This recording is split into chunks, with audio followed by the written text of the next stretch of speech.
Dan agama ini sangat penting.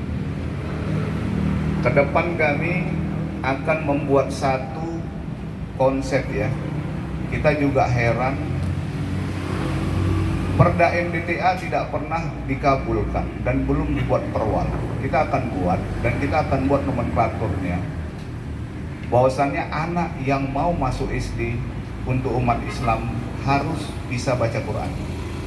Ini mau saya buat. Pemerintah Kota Medan yang lalu itu sudah buat yang namanya maghrib mengaji. Kita harus efektifkan maghrib mengaji. Jadi anak-anak yang masuk SD harus bisa baca Quran, baru boleh masuk SD. Kita paksakan. Terkait agama yang lain kita duduk, kita buat lagi supaya keadilan itu merata. Pendidikan sangat penting dan agama juga. Guru-guru juga kita perhatikan. Gimana kita mau nitip anak sementara guru dalam keadaan terbebani, masalah pendapatan yang luar biasa, di luar daripada nalar kita. Ini menjadi prioritas utama. Baru kita bercerita ke yang lain. SDM kita hancur SDM. Kesehatan kita harus cover seluruh kesehatan. Untuk masyarakat yang notabene kerjanya itu musiman, itu harus kita cover kesehatan. Dananya cukup. Saya mantan ketua komisi 2 pernah saya ajukan terkait masalah kesehatan seluruh warga Kota Medan. Pak Rahutman aja bisa buat. Kenapa saat ini tidak dibuat? Kita kan bertanda tanya besar nih, kenapa hal ini tidak dibuat? Ini akan dipotong berapa PNS, berapa TNI Polri, berapa BUMN, berapa BUMD yang kerja, berapa pekerja swasta. Ini kan sudah dipotong dengan gajinya. Jadi yang gajinya ini serabutan ini harus kita cover kesehatan. Terkait masalah kesehatan. Infrastruktur itu satu kewajiban. Dan inilah kelebihan daripada Adinda Muhammad Bobi Afif Nasution untuk menarik dana DAU dan dana DHK. Kalau APBD tidak sanggup, PAD kita masih kecil. Apalagi masa pandemi Covid ini. Lusnya sampai 60%.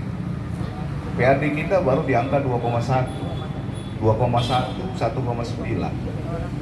APBD kita 6,2, 5, lebih. Nah ini PR utama juga ke depan, kita harus tingkatkan PAD kita, baru kita bisa meningkatkan APBD kita. Tapi apakah itu cukup untuk Medan? Tidak cukup, tidak akan cukup untuk Medan. Harus Bobi yang mengambil alih untuk menarik dana DAU dan dana DHK. Infrastruktur itu menjadi prioritas kita, karena memang saya bilang dengan Adinda Muhammad Bobi Afif Nasution, jangan kita berpikir tentang jalan rusak. Pikirkan dulu terkait masalah banjir. Percuma jalan dibenari, tapi kalau banjir kita tidak bisa talangi. Buang-buang anggaran itu. Benahi dulu banjir di mana. Tolong sabar masyarakat. Jangan cerita kita, wah ini gak jelas juga di Bobi ini, lama kali ini. Jangan satu-satu. Mungkin kita sepaham yang di sini. Kita harus gunakan anggaran itu seefisien mungkin. Perbaiki dulu. Drainase kita ini nggak sinkron. Ini harus kita rapikan sama-sama supaya dampak daripada banjir ini terasa. Mana yang menjadi skala prioritas? Jangan yang bising itu yang satu gang, sementara yang satu kecamatan terendam didiamin. Nah, ini harus kita pikirkan dulu, yang menjadi skala prioritas yang kita kerjakan. Baru kita berbicara tentang infrastruktur yang lain terkait masalah jalan. Ini tadi Pak Profesor nih, pertanyaannya ngeri-ngeri saya lihat ini. Transportasi sungai, belum masuk ke sana pemikiran saya, karena banyak kali hal-hal yang harus kita selesaikan. Ini Pak Olive juga ini, saya sangat setuju pemimpin yang amanah. Ini paling penting sebenarnya, amanah. Ya, dengan masalah jalan dan drainase. Mungkin kita sepaham ya Pak Olive ya. Terkait itu kita harus memikirkan pertama dulu masalah drainase dulu. Kalau jalan itu belakangan, nomor 2, drainase dulu kita benahi. Transportasi macet, ya, terkait masalah transportasi yang disampaikan oleh Prof. Manulang tadi, Medan ini macet. Saya sempat usulkan ke Adinda Muhammad Bobi Afif Nasution, telepon itu Kementerian BUMN, minta tanah Deli Serdang, jadikan di situ satu wilayah perkantoran, kantor wali kota, kantor dia punya dewan, kantor apa lagi yang terkait dengan OPD tersebut. Palembang sudah buat, ya, Palembang Pekanbaru sudah buat. Kita harus Medan buat seperti itu. Insya Allah kalau di sana semua, di sini menjadi dampak macet itu akan kurang di Medan. Terasa dampak. Dan kita juga akan bisa buat wilayah-wilayah sentral kita menjadi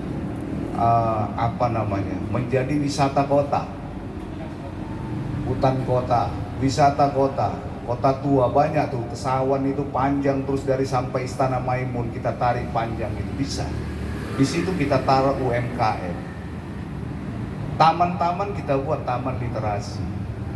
Seniman bisa duduk di situ. Ini menjadi wisata bagi orang yang ekonominya menengah ke bawah. Bisa. Cuman memang kami dengan Bobi ini masih pusing dengan hal apa yang menjadi skala prioritas kami untuk kami kerjakan ke depan. Karena ini semua masalah. Dikerjakan ini di sini ribut, dikerjakan ini di sini ribut. Kita orang Medan paham betul kita orang Medan.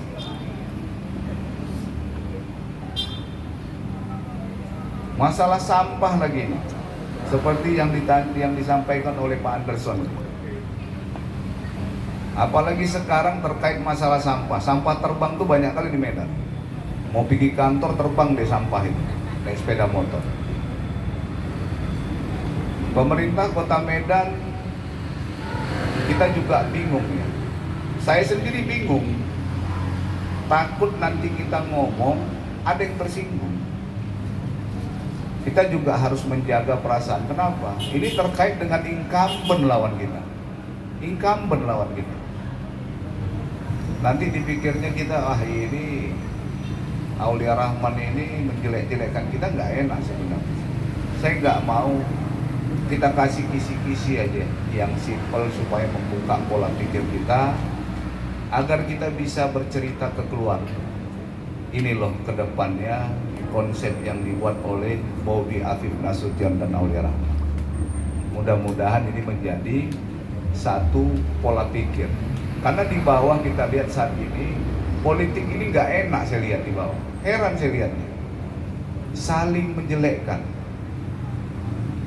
Kita diadu terus. Setiap kali masa kontestasi, isu kejelekan itu berjalan. Setelah kita duduk, masyarakat yang tergerus isu, dia bingung sendiri. Loh, ini udah duduk, apa tugas Bapak ini? Makanya saya sering sampaikan, apa yang saya cakapkan itu direkam.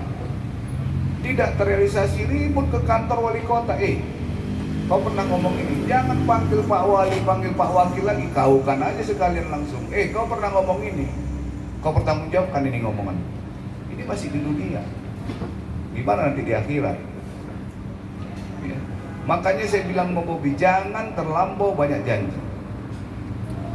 Perhatikan dulu masyarakat, terkait kesehatan, perhatikan. Ini sangat penting. Selama saya sebagai Ketua Komisi 2 DPR, 100 orang yang datang ke kantor, 98 orang semuanya masalah kesehatan.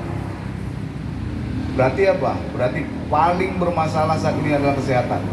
Ketidakadilan itu terasa sangat di bawah. Makanya kami buat Pak Profesor ya di sini, saya menyampaikan ke Bobi, perangkat daripada pemerintah yang paling bawah ini harus bekerja. Harus bekerja dengan efektif. Masyarakat tuh di klaster, berapa masyarakat yang susah, berapa masyarakat yang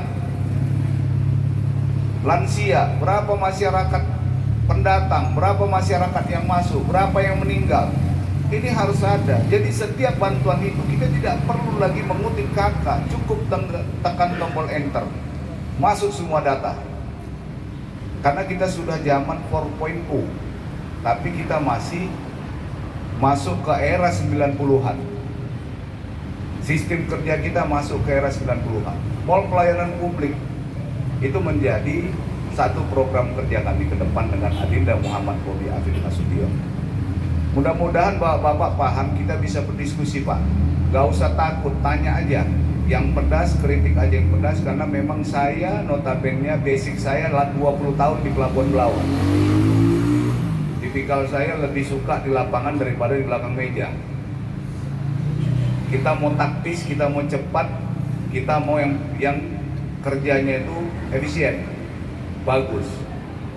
Gak paham saya di belakang meja tuh, gak tipikal saya. Mungkin Pak apa tahu kita ya, pernah kenal karena 20 tahun saya di Pelabuhan Belawan ngadepin orang-orang yang memang tipikalnya keras, tapi itu menempa diri kita biar ada perubahan besar terjadi di Medan ini. Dan insya Allah Bobi akan saya manfaatkan untuk satu perubahan besar terjadi di kota Medan. Karena Medan terus terang tidak ada ikon Medan ini. Sosok ketokohan di Medan ini sudah tidak ada lagi. Tidak ada ketokohan di Medan ini. Yang ada cuma gambar besar di pinggir jalan. Anak-anak pun nggak tahu itu gambar siapa, dia nggak tahu. Tapi kalau ketokohan itu dia akan tahu siapa namanya. Kalau saya hanya simpatik kepada Bapak Haji Bakhtiar Jafar dan Bapak Abdillah, dua pemimpin kota Medan yang menjadi satu kenangan bagi diri saya. Kenapa mereka bisa buat sejarah, saya tidak bisa buat sejarah. Konsep yang saya tanamkan dengan Bobi, ayo kita buat sejarah. Karena sejarah inilah yang tertulis dengan tinta emas yang mengusung kita akan mendapatkan pahala. Manfaatkan kekuatanmu untuk perubahan besar Medan ke depannya. Karena terus terang Medan ini sudah tidak dalam keadaan baik-baik saja. Ini harus paham kita semua. Setuju mungkin di sini ya. Mungkin ini dari saya, Pak, ya terkait masalah tadi tempat apa ya, kesenian ya. Saya juga di DPR heran juga nih, ini tanah Medan, bangunan Pemprov. Sekarang diusir pula lagi orang-orang itu ya kan? Diusir pula lagi orang-orang kesenian. Kita juga lagi bilang sama teman-teman tolong tusuri itu. Apakah tanah itu digunakan oleh orang, kita nggak tahu, kayaknya itu mau di POT kan itu kayaknya itu tanah itu. Ya tapi setidaknya kita akan membangun taman literasi lah. Taman-taman di kota Medan ini akan kita panggil orang-orang kesenian. Di situ kita akan jadikan satu wadah untuk mereka supaya mereka bisa mengeluarkan yang namanya seni dalam diri mereka. Mungkin dari saya kita bisa berdiskusi. Terima kasih ya buat senior-senior saya. Saya masih belum begitu paham, saya akui tentang birokrasi ini. Tapi kami berdua dengan Bobi butuh masukan. Karena kedepannya kita akan juga buat namanya FGD ya, Forum Diskusi Grup. Kita pengen buat itu sebagai rencana kerja kita ke depan agar perubahan itu terasa, agar perubahan itu memang masyarakat itu bisa merasakan dalam waktu yang singkat. Karena masa kepemimpinan ini sangat singkat, 3,5 tahun aja ini. Jadi kita harus tunjukkan bahwasannya Bobi dan Aulia Rahman ini merubah paradigma masyarakat. Kami tidak seperti yang dulu-dulu. Walaupun kami muda, kami pernah menolehkan sejarah untuk kota Medan. Terima kasih.